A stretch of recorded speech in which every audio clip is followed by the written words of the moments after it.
Y ya está. Ok, estamos grabando.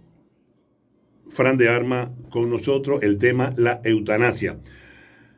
Fran de Armas, médico cirujano egresado en 1990 de Luz, especialista en medicina interna también. Fran de Armas, especialista en medicina crítica y cuidados intensivos. Estudió estudios parciales de inmunología en el Instituto Venezolano de Investigaciones Científicas, el IBIC, lo que conocemos todos. Economista, magíster en gerencia, abogado, es presidente de la Federación de Centro Universitario, exdirector regional de salud. Tiene un currículum bárbaro. Aquí lo que nos dice es que Frank nunca fue al cine, porque como estaba estudiando tanto, el chamo no le dio tiempo a estar en estas cosas tan banales de ir al cine y cosas de eso. Tremendo profesional, y yo lo quise invitar porque matamos dos pájaros de un tiro, la parte de la medicina y por supuesto la parte legal, porque él es abogado también, y bueno, ya dije que es economista. También está Vladimir Gil de Caruna, por supuesto, que siempre viene para acá y fue el que, por supuesto, porque Frank, ¿cómo se llama? Vladimir Gil se ha convertido en un agente mío, donde yo caso a las personas y él se encarga de conseguirlo y me lo trae para acá. Y por supuesto aquí está mi querido amigo Fran de Armas, que está con nosotros aquí. Ahí está Francito, así que vamos a ver. Bueno, mi hermano querido, el tema de hoy es eutanasia. Pero antes de eso, hablaste de toda tu experiencia, has estado y seguirás estando, por supuesto, porque es tu profesión, cerca de la muerte de los pacientes y también de la vivencia de los pacientes. Tienes una filosofía de vida, es sumamente interesante, eres un personaje que hiciéramos varios programas contigo. Cuéntame entonces, ¿por dónde quieres empezar? Te iba a preguntar, si yo me tiro del puente, es un suicidio. Si yo le quito la vida a una persona, un crimen. ¿Cómo se clasifica la eutanasia? Bueno, ahí le dejo eso, hermano. Hay varias formas de clasificarla, Julio. Se puede clasificar desde el punto de vista de la voluntad, es decir, si la persona lo desea o no lo desea, es decir, por carácter voluntario, cuando yo expreso previamente mi decisión de que mi vida sea acabada ante ciertas condiciones que yo sé que me están causando sufrimiento y que estoy padeciendo y que no voy a encontrar solución a ella. Pero también puede ser de carácter involuntario. Hay algunas naciones donde se acepta que aquellas personas que ya han agotado un tratamiento, que no se puede seguir usando los recursos para mantener, o incluso cuando otras personas tienen la potestad sobre ella. No sé si ustedes recuerdan el célebre caso de la señora Terri Schiavo. Terri Schiavo era una mujer estadounidense que en la realización de un procedimiento quirúrgico había quedado por un accidente de anestesia en estado vegetativo y en consecuencia durante muchos años quedó dependiendo de su familia, dependiendo para la alimentación, dependiendo para el aseo. 29 años. Sí, señor. 29 años en coma, como decimos. Sí, señor. Entonces se generó un juicio entre la familia materna, la familia originaria de Terri Schiavo y su esposo, porque su esposo había manifestado que en vida Terri le había expresado que ella no quería estar en esa condición y que en consecuencia debía practicarse la eutanasia. Y la familia de la cual procedía Terri no estaba de acuerdo con el esposo. Se generó un juicio que finalmente ganó el esposo. La corte le dio la razón al esposo y a Terri se le practicó una eutanasia pasiva, que es otra de las formas en que la podemos clasificar. Es decir, puede ser activa cuando se hacen actos en función de acabar la vida, así como se hacen con los prisioneros, en países donde existe la pena de muerte, se suministran medicamentos que producen el fallecimiento de la persona, o puede ser también de manera pasiva cuando se dejan de suministrar elementos que dan la vida. En este caso a Cherry, nada más a la señora Chavo, nada más y nada menos que se le suprimió el alimento, de modo que murió, falleció por inanición. Exactamente. ¿Ves? Entonces, esa es una de las formas más comunes en las que puede clasificarse. En todo caso, hay que dejar claro que el término eutanasia es una acción de la sociedad, es una acción de la medicina que tiene fines benévolos, que tiene fines de evitar el daño, porque la medicina está sujeta a un conjunto de valores y el primer valor es no hacer daño. Tú puedes hacer daño también de forma activa cuando haces cosas, pero puedes también hacer daño de forma pasiva, es decir, cuando no evitas el sufrimiento. Entonces, el objetivo fundamental de la eutanasia es disminuir el sufrimiento en un ser humano que ya no tiene ninguna posibilidad de ser feliz y que no tiene posibilidad alguna de incorporarse a la vida junto a sus seres queridos. De modo que... Y que es probable eso, por supuesto. O sea, está totalmente comprobable. Debe estar totalmente comprobable. Claro. Incluso es un principio legal. Por eso en países donde la eutanasia está legalmente aprobada, como es el caso de Colombia, debe hacerse un juicio. Y es el juez el que decide si efectivamente todas las condiciones de la eutanasia están dadas para que en consecuencia pueda practicarse. Y se han dado ya varios casos en Colombia donde personas que padecen enfermedades incurables como esclerosis lateral amiotrófica, personas que padecen, por ejemplo, distrofias musculares que están permanentemente dependientes de un ventilador mecánico, han hecho la solicitud, el juez ha dicho que efectivamente se trata de una enfermedad incurable, se trata de una enfermedad que causa mucho sufrimiento y que la persona tenía el derecho de decidir y por tanto se han producido sentencias y las personas han recibido su eutanasia.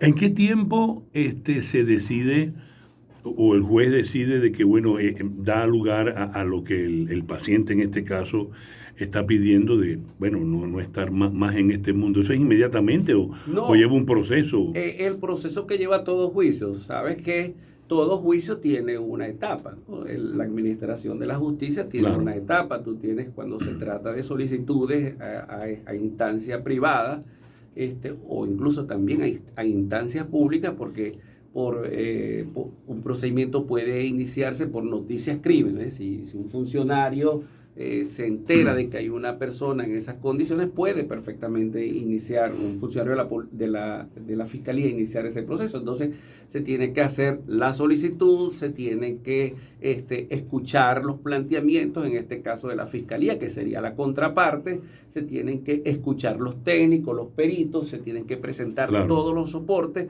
se tiene que hacer el debate. Y posterior a ello, entonces, debe haber una deliberación, en el caso de las naciones donde hay jurados de forma colectiva, en el caso de las naciones donde la decisión la toma un juez de forma particular, y finalmente debe haber una sentencia. De modo que en naciones donde hay legalmente el derecho a la eutanasia, pues la decisión o el acto tiene que ser producto de una sentencia legal. ¿Qué parámetros? En Venezuela, eso no existe, al menos por ahora, pero debe ser difícil para un gobierno en este caso, o llámese país, lo que sea, de decidir, sobre todo nosotros aquí en Venezuela que tenemos mucho prejuicio.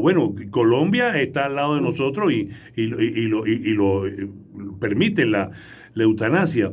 Eso debe ser una decisión bastante difícil. Vamos a implantar la eutanasia y listo.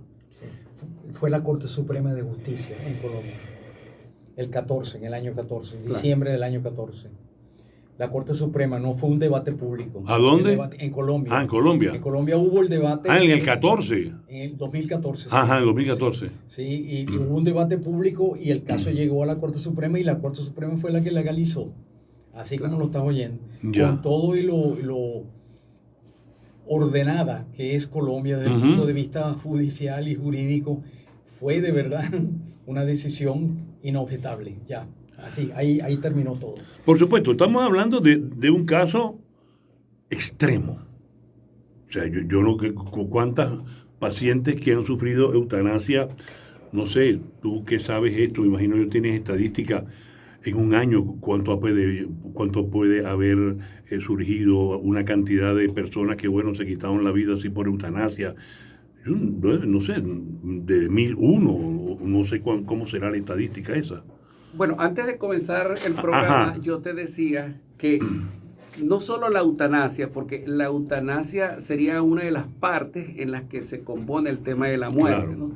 El tema de la muerte es uno de los grandes temas que la sociedad tiene que abordar. Hay una gran cantidad de temas que nosotros como sociedad deberíamos abordar para avanzar. Uh-huh. Y como dijo Vladimir, a esas decisiones se puede llegar por distintas vías. Se pudiera llegar incluso por vía de reformas constitucionales, se pudiera llegar por vía de leyes o se pudiera llegar por vía de jurisprudencia, ¿no? por sentencias nuevas que en este caso la Corte Suprema toma. Pero el punto es que es un tema que hay que abordar, porque queramos o no, lo confrontamos todos los días. Nosotros hay una gran cantidad de personas que están en condiciones de sufrimiento, que están incluso no solamente en condiciones de sufrimiento derivadas de afrontar su enfermedad, sino que están producto de esas condiciones asociadas al tema país, sufriendo esa situación con condiciones sobreagregadas por razones materiales. Por ejemplo, yo no sé si tú te enteraste del caso de un profesor de la Universidad del Zulia, un connotado profesor de la Escuela de Comunicación Social. Ese profesor era portador de una válvula cardíaca. Ah, creo que sí. Y él sabía que tenía que reponerse su válvula cardíaca. Y él incluso llegó en un escrito público a redactar su epitafio diciendo: tengo una prótesis valvular vencida que me tengo que cambiar, pero no me la puedo cambiar porque no tengo los recursos, porque estoy solo en el país, mi familia no tiene mis medios y el sistema de salud no me brinda la oportunidad. Por favor, ayúdenme, porque si no me ayudan, yo voy a morir. Y ese profesor efectivamente murió en su casa solo y las personas se dieron cuenta que había muerto cuando pudieron captar el hedor alrededor de su casa en una urbanización en la circunvalación 2 en Maracaibo. Entonces, hay personas que, estando conscientes de la situación que padecen, de la enfermedad que padecen, y sobre todo, vemos elementos agregados de sufrimiento por situaciones del sistema de salud, por situaciones de carencia económica, no tienen la posibilidad de resolver esa situación. Entonces, indudablemente, el tema de la muerte y específicamente el tema de la eutanasia es uno de los grandes temas que ya deben abordarse. Vladimir nos está mostrando un mapa mundi de Wikipedia, donde ya vemos que efectivamente hay una gran... Si tú comparas las naciones en rojo, que son donde está proscrita la eutanasia. La eutanasia. Rusia. Ahí lo estoy filmando ahorita. Sí, Rusia, y hay una nación aquí en África. Si tú lo comparas con el resto del mundo, te das cuenta que en el resto del mundo, de una forma u otra, ya se acepta esa situación. De modo que el no abordar esa situación desde el punto de vista jurídico se puede considerar una posición retrógrada, una posición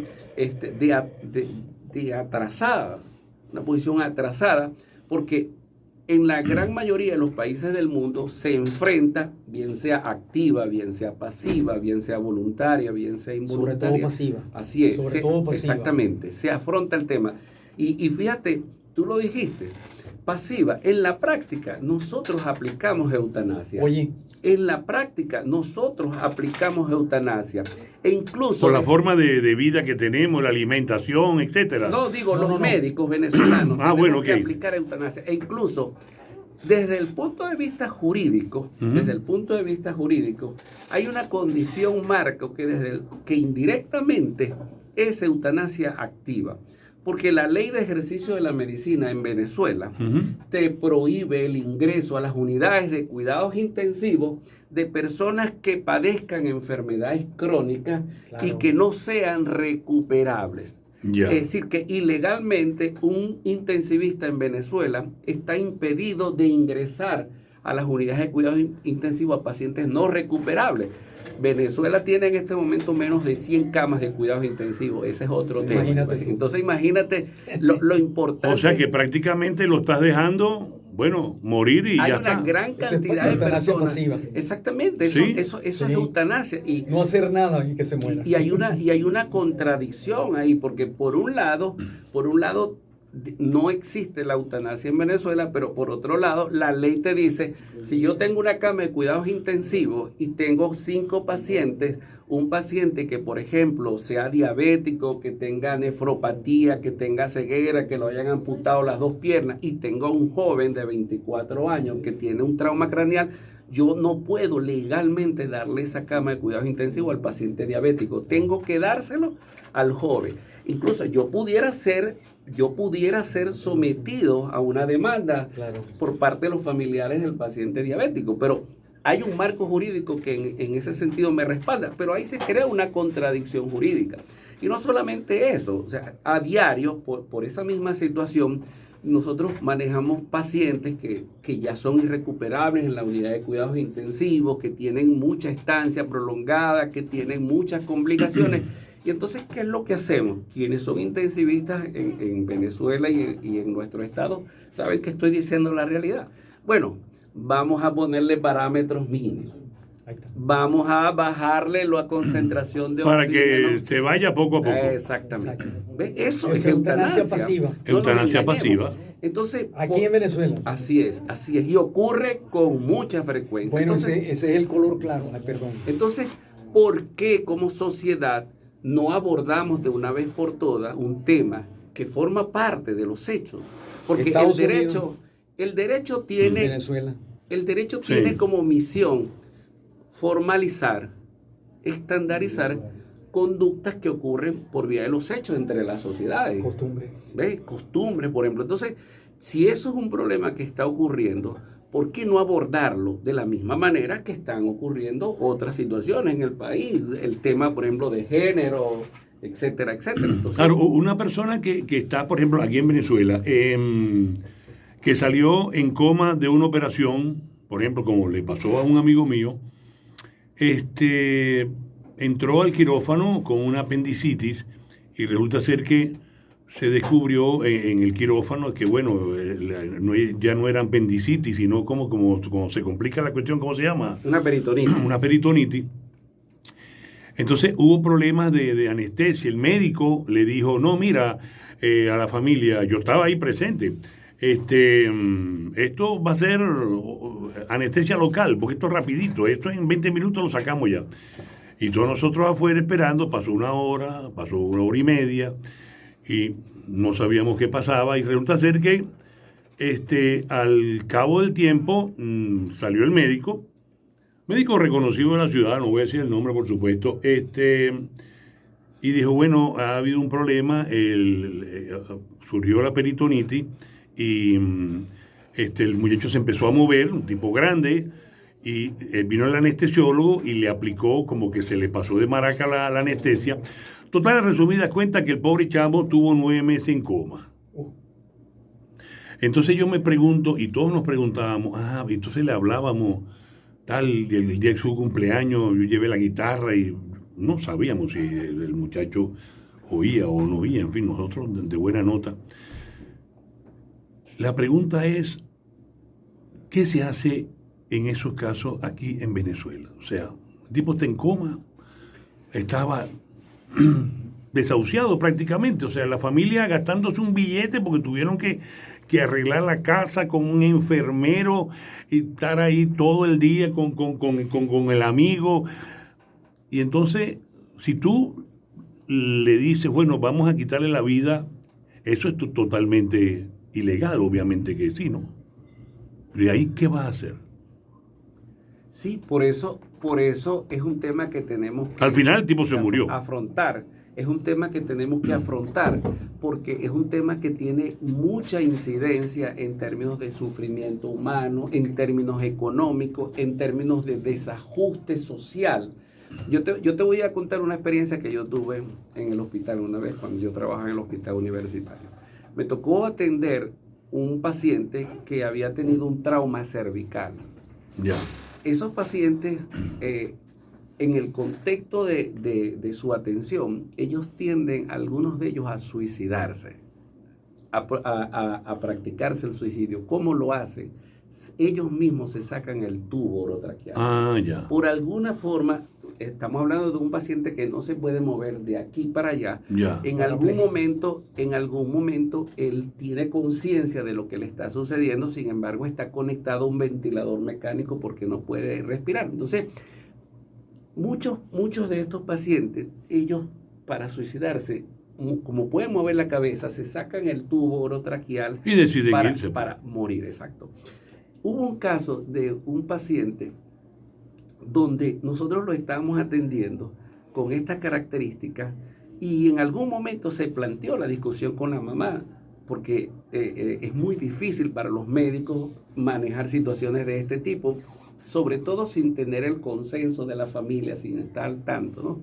Todas estas cosas que yo les mencioné ahorita, bajo ninguna circunstancia pueden hacerse sin el consenso de la familia. Entonces, recuerdo que la señora me dijo: doctor, haga todo lo que sea por salvar a mi hijo, todo, mire, a mí no me importa, ese es mi hijo. Ok, señora, nosotros lo vamos a reintubar, vamos a seguir luchando. Pero al final el muchacho se fue para su casa. Como a los 3 meses, la señora me fue a buscar al hospital y me dijo: doctor, mire, yo necesito que usted me ayude porque quiero que vaya a ver a mi hijo. Llego a usted porque yo en la relación tuve empatía con usted. Y bueno, sí, señora, yo la voy a ir. Lo fui a visitar. Era un apartamento por allá por Raúl León. El joven estaba hecho una calavera. Estaba con un ventilador mecánico porque salió del hospital con un ventilador mecánico. Estaba hecho una calavera. Estaba además lleno de escara, podrido. Y entonces la señora me fue a buscar para que yo la ayudara a acabar con la vida de su hijo. Doctor, ayúdeme, porque ya yo no soporto esto. Entonces, fíjate las contradicciones que esto pasa. La primera conclusión a la que uno llega es que cuando no existe calidad de vida, cuando tú estás perdiendo instantáneamente todo lo que es la condición humana, más temprano que tarde te vas a hundir en un círculo de sufrimiento que te va a llevar a valorar la muerte en el momento en que puede ocurrir como una salida correcta. Y al final el muchacho se murió. Fran, el tiempo se acaba y Vladimir Gil, 1.000.000 de gracias por tocar este tema. Un poco escabroso, pero como dijo Fran al principio, la muerte es parte de la vida y esas son cosas que se deben afrontar como a nivel de cultura general. Dios quiera que no pase en nuestra vida ninguna situación como esta, ni a uno, ni ningún familiar, pero bueno, Fran, ¿dónde te pueden conseguir? ¿Alguna red social o...? Bueno, no, mis teléfonos, yo no laboro en Venezuela, yo laboro en Colombia, yo vivo aquí en Venezuela y laboro en Colombia, estoy 15 días allá y 15 días aquí, pero quien me quiera ubicar a través de mi teléfono, 0424-683-1550, 0424-683-1550, estamos totalmente a la orden. Perfecto. Para que sus propias conclusiones, 1.000.000 de gracias. Ya regresamos.